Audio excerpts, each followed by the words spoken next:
Good morning, students.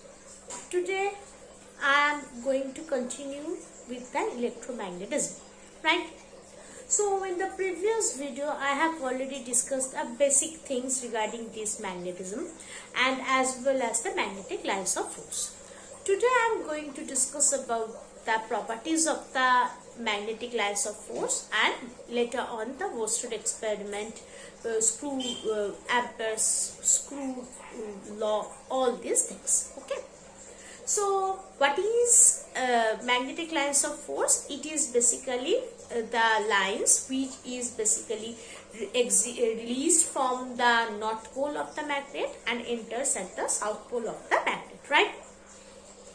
Now the thing is that what are the properties which basically these lines of force follows? First thing is that two magnetic lines of force never intersect each other. Next is that basically there is no such magnetic lines of force. It is completely imaginary purpose. Third is that when I am telling about the magnetic lines of force, so the through per unit area, the number of lines of force that is released is known as the number density, right? And when two particular magnets are very close proximity to each other, their lines of force is not also collide with each other. Individually they exist. Okay. So these are the basic properties of the magnetic lines of force. Now coming to the Oersted experiment.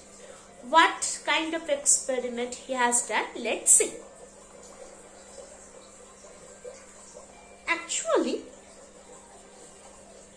he has taken a particular magnetic needle. A particular magnetic needle he has taken and he just put a conducting wire at the above of this magnetic needle. Suppose if this is a magnetic needle, he just put a particular conducting wire above this. Now, this is in the equilibrium position. No current is flowed through this conducting wire. Now, as he starts to flow the current, there is a current through this conducting wire, he had observed that the magnet is being deflected like this. So it was this, it just deflected like this. Okay. So when he has observed that the deflection is occurring, when the current is stopped, the deflection becomes, or the magnet needle becomes original position. As the current is there, so there is a deflection, in particular direction there is a deflection. Suppose this direction, in this direction. And when the direction of the current changes, then the side or deflecting side of the magnetic needle also changing, right? So by observing this, and as well as if he then put this wire under the magnetic needle and he observed the same thing, that is, if a current is flowing, then there is a deflection. If the direction of the current changes, then also the direction of the deflection of the magnetic needle also changing, right? So after observing these, what kind of conclusion he has drawn? Basically, we all know that when I am telling about the magnet, a magnet can be interfered with another magnet, right? So if a particular magnetic field is there, then only if two magnetic field is there, then only we can observe this kind of attraction or repulsion, right? So when a magnet, through the conducting wire, when current is flowing, that means there is a deflection of the magnetic needle, right? That means whenever current is flowing, a particular magnetic field is generated. That's why the magnetic needle is being deflected, because magnetic needle itself has a particular magnetic field around it, right? When no current is there, there is no deflection on that magnetic needle. But as the current starts to flow, the magnetic field getting deflected. Why so? Because there should be, or there has to be a particular magnetic field when, or there are particular magnetic field which is produced due to the flow of current, right? So therefore he has concluded that as when current is flowing, a magnetic field is being produced, and that's why the magnetic needle is being deflected, right? So, and when the direction is changing, that means magnetic lines of force is also changing. That's why the magnetic needle is being deflected. So, as when current is considered, and therefore a magnetic line is produced. So,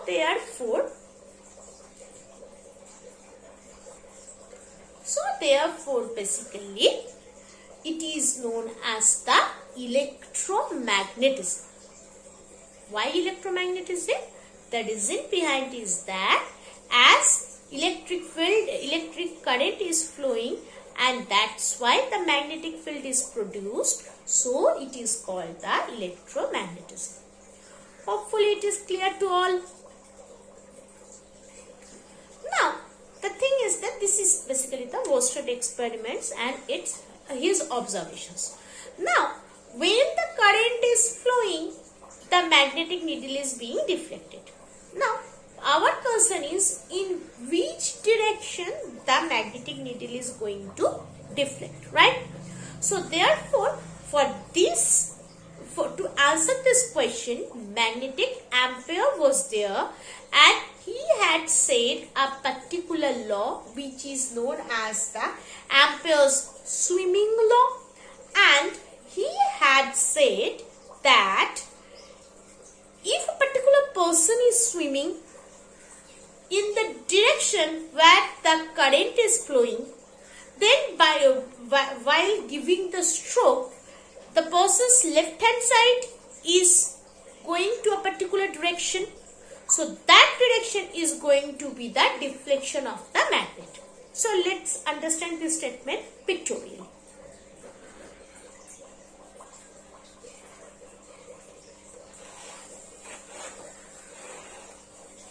So if I consider that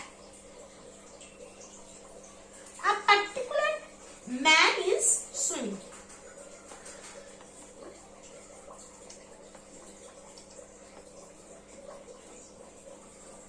this is the particular man who is swimming in the direction of the current flowing. So this is the direction of the current. In this direction the person is swimming. So while swimming, it is giving strokes, and the direction at which his left hand is indicating, that will be the direction of the magnetic deflection. So that means if there is a magnet, magnetic needle, then the direction in this way, as the current is going in this way, so the deflection will be in this direction.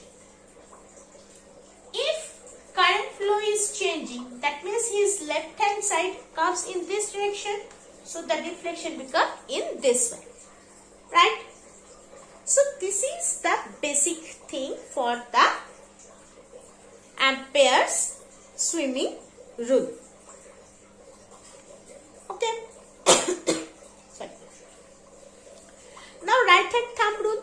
According to this right hand thumb rule, if all the fingers of your right hand is directed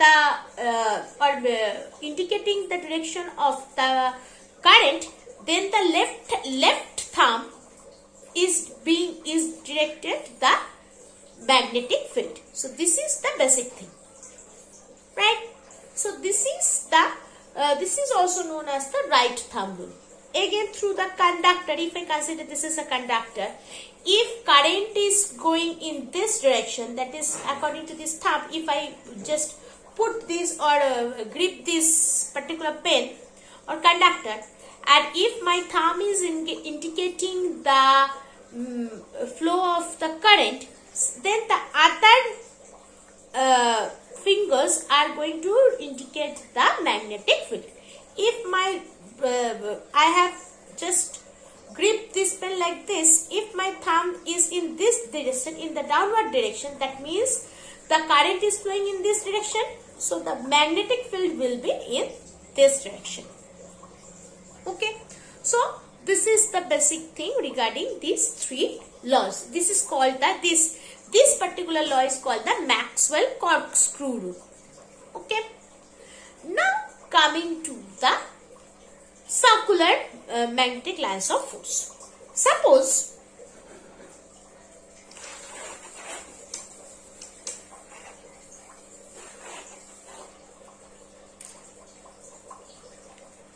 I have a board and just I have made a particular hole here, and through this current carrying conductor is flowing. And the direction of the current is in this direction, right? So around this, the magnetic lines of force is going to be like this. So in this direction, this will be the north, and as it is a cardboard, so there will be a down portion, that will be basically the south. Okay. So, and the direction of the magnetic field will be anti-clockwise. And if the current is flowing downward, then the direction of this magnetic lines of force will reversed. Okay. So this is the thing which I need to say you now. In the next video, I am going to start the Poisson's law. Thank you.